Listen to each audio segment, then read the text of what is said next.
Or is that illegal with the Securities and Exchange Commission? Yes, no, of course we can talk about that. No, yes, I can talk about that. Obviously that's not going to be the focus of the show, but like we'll have Transamerica on there as one of our sponsors, and so they love talking about 401ks.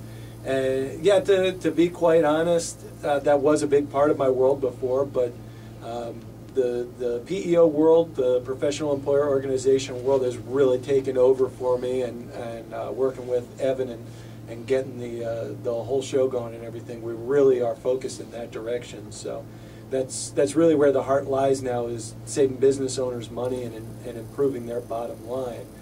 And so it has been a transition.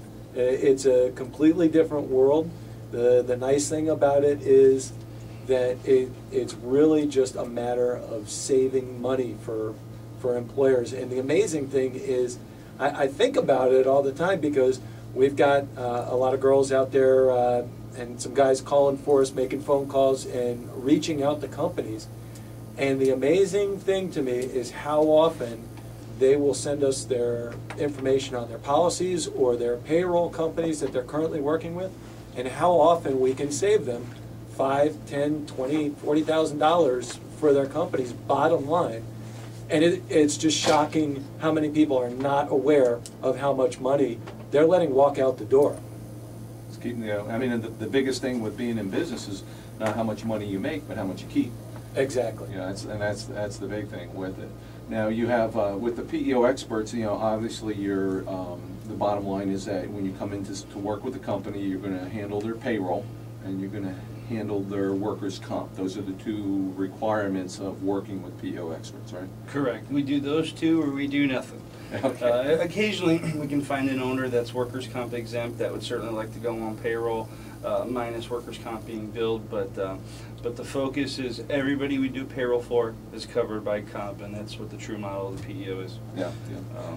And then if somebody has group health and employee benefits, they can either keep what they have, or if they want to have a peek at it, then obviously you can introduce one of the people that you work with as an agency to help them with their.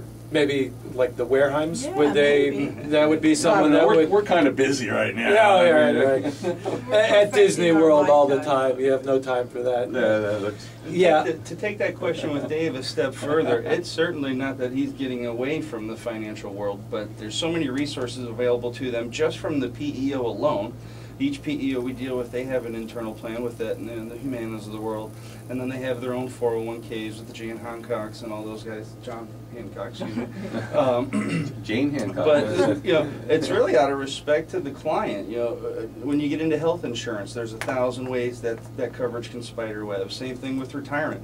Same thing with workers' comp. So we try and focus on the comp, and we rely on our strategic partners to bring the best and the hottest product in that industry to the table for the client. Right. Yeah.